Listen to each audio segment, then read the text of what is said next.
అందరికీ నమస్తే. నేను మీ కాపిల్ల నరేష్. మీరు చూస్తున్నారు Iguram TV YouTube channel. Friends, TGPSC నుంచి డిప్యూటీ ఎడ్యుకేషన్ ఆఫీసర్ ఉద్యోగాలకు నోటిఫికేషన్ జారీ అయింది.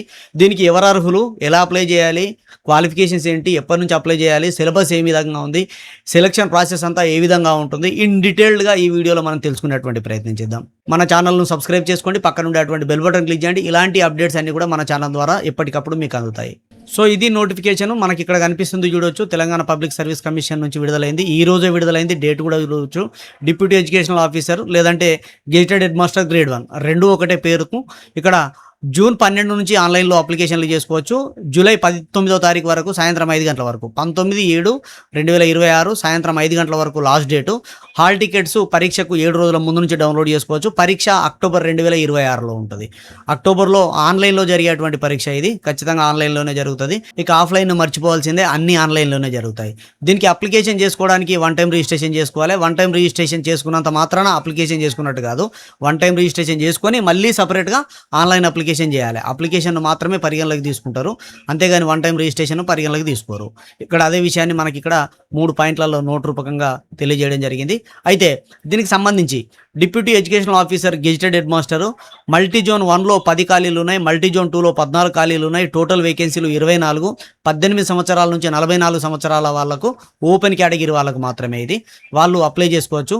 58,000. ఇక ఈ జీతం గురించి చెప్పాల్సిన అవసరం లేదు. ఇది ఆఫీసర్ స్థాయి ఉద్యోగం. ప్రమోషన్లో ఎక్కడికో పోతారు, స్టేట్ ఆఫీసర్ అయ్యేటువంటి అవకాశం ఉంటుంది. రిజర్వేషన్ ఉన్న వాళ్ళకైతే ఇంకా మంచి అవకాశాలు అయితే ఉంటాయి.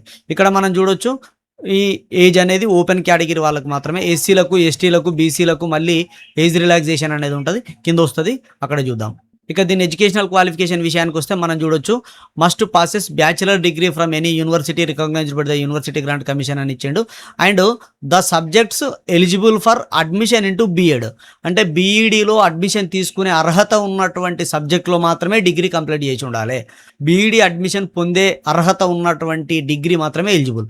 దాంతోపాటు ఓన్లీ డిగ్రీ కాదు, దాంతోపాటు పీజీ ఉండాలి సంబంధిత సబ్జెక్ట్లో, అంటే ఆ బీఈడీ చేసేటువంటి అర్హత ఉన్నటువంటి సబ్జెక్ట్లో నాట్ లెస్ దెన్ 55 మార్క్స్తో ఉండాలి.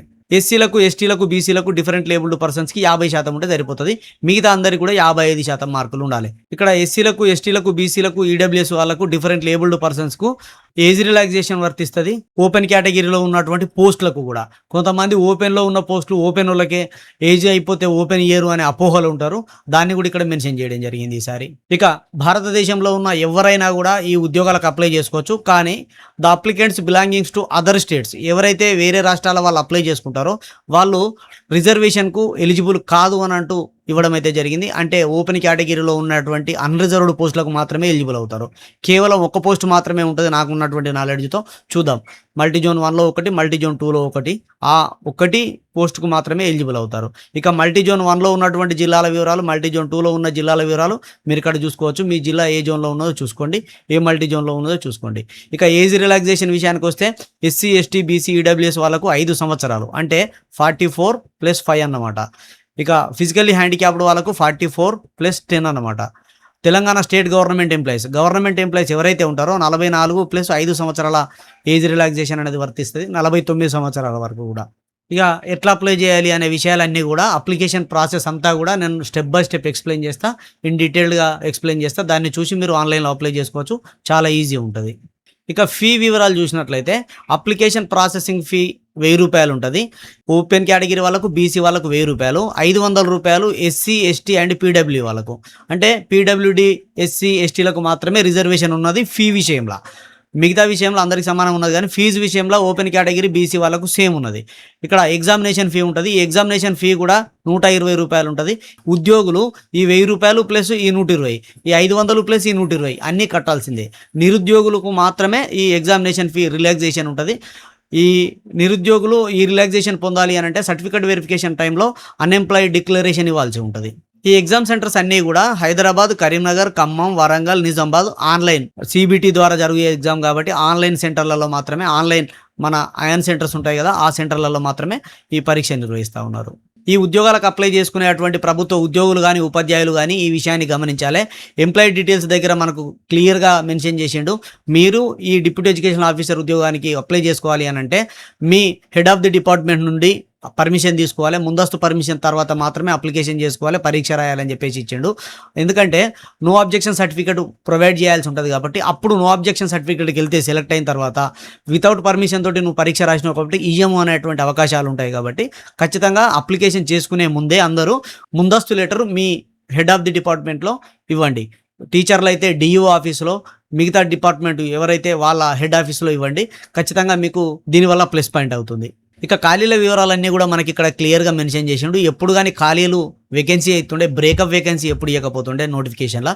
సో ఈసారి అయితే క్లియర్గా ఇచ్చిండు. చాలా రోజుల తర్వాత, తెలంగాణకు ముందు మాత్రమే బ్రేకప్ వేకెన్సీలు చూసినాం, ఇప్పుడు చూస్తున్నాం మళ్ళీ నోటిఫికేషన్లో. ఇక్కడ మల్టీజోన్ 1, మల్టీజోన్ 2 రెండు ఉన్నాయి కదా. మల్టీజోన్ 1లో అన్రిజర్వ్డ్కు ఒకటి ఉన్నది, లోకల్కు 2 ఉన్నాయి. ఫర్ ఎగ్జాంపుల్ ఓపెన్ కేటగిరీ చూసుకుంటే ఇవి అందరికీ ఎలిజిబుల్ అయ్యేటువంటి ఉద్యోగాలు. ఓపెన్ కేటగిరీ అంటే ఓన్లీ ఓసీ వాళ్ళకని కాదు, ఎస్సీలకు, ఎస్టీలకు, బీసీలకు అందరికీ. ఎందుకు చెప్తున్నానంటే ఇక్కడ బీసీడీలో ఖాళీలు లేవు, ఇగో బీసీఈలో ఖాళీలు లేవు, బీసీసీలో కొంతనే ఉన్నాయి. ఇక్కడ ఎస్సీలలో గ్రూప్ 3లో ఖాళీలు మొత్తానికే లేవు. సో వీళ్ళకు మరి ఇట్లా వీళ్ళు అప్లై చేయరాదా అంటే అన్రిజర్వ్డ్లో ఉన్నటువంటి ఒక పోస్ట్ ఉన్నది అండ్ లోకల్లో ఉన్నటువంటి 2 పోస్టులు ఉన్నాయి. ఇక్కడ మల్టీజోన్ 2లో అన్రిజర్వ్డ్లో ఒక పోస్ట్ ఉన్నది, లోకల్లో 5 పోస్టులు ఉన్నాయి. వీటికి వీళ్ళందరూ ఎలిజిబులే. ఇక్కడ అన్రిజర్వ్డ్, లోకల్ అంటే ఏంటిదంటే యూఆర్ అంటే అన్రిజర్వ్డ్ అంటే ఇక్కడ తెలంగాణ వాళ్ళు కాకుండా నాన్ తెలంగాణ వాళ్ళు కూడా అప్లై చేసుకోవడానికి అవకాశం ఇచ్చారు కాబట్టి వాళ్ళకు ఎలిజిబుల్ అయ్యే విధంగా ఒక పోస్ట్ అని ఉంచాలి కనీసం అనే రూల్ ప్రకారం ఇక్కడ అన్రిజర్వ్డ్లో ఒక పోస్ట్ ఉండడం జరిగింది. దీనికి అందరూ ఎలిజిబులే. మల్టీజోన్ 1లో ఇచ్చినటువంటి ఈ పోస్టుకు మల్టీజోన్ 2లో ఉన్నటువంటి వాళ్ళు కూడా అప్లై చేసుకోవచ్చు, అంటే ఎలిజిబుల్ అవుతారు. అప్లికేషన్ ఒక్కటే, వాళ్ళు కూడా ఎలిజిబుల్ అవుతారు. మల్టీజోన్ 2లో ఉన్న ఒక్క పోస్ట్కు మల్టీజోన్ 1 కూడా ఎలిజిబుల్ అవుతారు. వీళ్ళకు మల్టీజోన్ 1, మల్టీజోన్ 2లో ఉన్న ఈ ఒక్క పోస్టుకు తెలంగాణ కానీ అటువంటి అదర్ దెన్ తెలంగాణ వాళ్ళు కూడా ఎలిజిబుల్ అవుతారు అనమాట. సో ఇది అన్రిజర్వ్డ్. ఇక ఎల్లులో అంటే లోకల్. ఈ లోకల్ అంటే మల్టీజోన్ 1లో ఉన్నటువంటి పోస్టులకు మల్టీజోన్ 1 వాళ్ళు ఎలిజిబుల్ అవుతారు, మల్టీజోన్ 2లో ఉన్న పోస్టులకు మల్టీజోన్ 2 వాళ్ళు మాత్రమే ఎలిజిబుల్ అవుతారు. వాళ్ళకు వీళ్ళకు సపరేట్గా ఉంటుంది అనమాట. సో ఇది దీనిలో ఉన్నటువంటి వేకెన్సీల వివరాలు. మీకు ఒకసారి నేను చెప్పేలోపు మీ జోన్లో ఎన్ని ఉన్నాయో చూసేసుకున్నారు ఆల్రెడీ. ఇక సెలక్షన్ ప్రాసెస్ విషయానికి వస్తే పేపర్ 1 ఉన్నది, పేపర్ 2 ఉన్నది. ఈ పేపర్ 2లో పార్ట్ ఏ, పార్ట్ బి సపరేట్గా ఉన్నాయి. So first paper 1 general studies and general abilities. TGPSC నిర్వహించేటువంటి అన్ని పరీక్షల మాదిరిగానే 150 ప్రశ్నలకు 150 మార్కులకు 150 నిమిషాల డ్యూరేషన్తో పరీక్ష నిర్వహిస్తుంది. పేపర్ 2 విషయానికి వస్తే పార్ట్ ఏలో 75 క్వశ్చన్లకు 150 మార్కులకు బేసిక్ ఫౌండేషన్స్ ఆఫ్ ఎడ్యుకేషన్కి సంబంధించి ఉన్నది. And education, leadership, administration and మేనేజ్మెంట్కి సంబంధించి 75 క్వశ్చన్స్ ఉన్నాయి, 150 మార్కులు. మొత్తం 450 మార్కులకు ఈ సెలక్షన్ ప్రాసెస్ అయితే ఉంటుంది. ఇక్కడ 2 వేరువేరైనప్పటికీ ఎగ్జామ్ ఒకటే ఉంటుందండి. ఎగ్జామ్ ఒకటే. ఈ ఎగ్జామ్కు 150 నిమిషాలు ఉంటాయి. ఒకటే ఎగ్జామ్లో 75 మార్కులు ఒకదానికి, 75 మార్కులు ఇంకోదానికి అనమాట. ఈ పరీక్ష బైలింగ్వల్లోనే ఉంటుంది, ఇంగ్లీష్ అండ్ తెలుగు మీడియంలో రాయొచ్చు. ఇక సిలబస్ అంతా కూడా మనకి ఇక్కడ ఇవ్వడం జరిగింది. General studies and general abilities, current affairs, international relations, general science, ఇవన్నీ కూడా టీజీపీఎస్ ఇచ్చే 15 అంశాలు యాజ్ ఇట్ ఈస్గా ఉన్నాయి. దాదాపుగా ఎలాంటి మార్పులు అయితే లేవు. ఇక పార్ట్ ఏలో బేసిక్ ఫౌండేషన్ ఆఫ్ ఎడ్యుకేషన్కి సంబంధించి ఇక్కడ అంశాలను అయితే ఇవ్వడం జరిగింది. మొత్తం 7 అంశాలు ఉన్నాయి. ఇక ఎడ్యుకేషన్, లీడర్షిప్, అడ్మినిస్ట్రేషన్ అండ్ మేనేజ్మెంట్లో ఇక్కడ 7 అంశాలను అయితే ప్రస్తావించడం జరిగింది. ఇన్ డీటెయిల్డ్గా వీటన్నిటికి సంబంధించి నేను తెలుగులో ట్రాన్స్లేట్ చేసి అదేవిధంగా ఇన్డెప్త్గా దీన్ని అనాలిసిస్ చేసి సపరేట్ వీడియోలో ఎక్స్ప్లెయిన్ చేస్తాను నేను ఈ రెండింటికి సంబంధించి. ఇవే కాకుండా నోటిఫికేషన్కి సంబంధించినటువంటి ఇన్ డీటెయిల్స్ కూడా, అటాచ్మెంట్స్ అన్నీ కూడా నోటిఫికేషన్లో ఉన్నాయి. దీనికి సంబంధించి అప్లికేషన్ ప్రారంభమైన తర్వాత అప్లికేషన్ ఎలా చేయాలి స్టెప్ బై స్టెప్ ఎక్స్ప్లెయిన్ చేస్తూ నేను అప్లికేషన్ చేసే విధానం వీడియో నెక్స్ట్ వస్తుంది. కాబట్టి మన ఛానల్ సబ్స్క్రైబ్ చేసుకొని పక్కన ఉండేటువంటి బెల్ బటన్ క్లిక్ చేయండి. ఈ విషయాన్ని మీ మిత్రులందరికీ షేర్ చేస్తారని కోరుకుంటూ సదా విద్యాసేవలో Eeguram TV YouTube channel. Thank you everyone.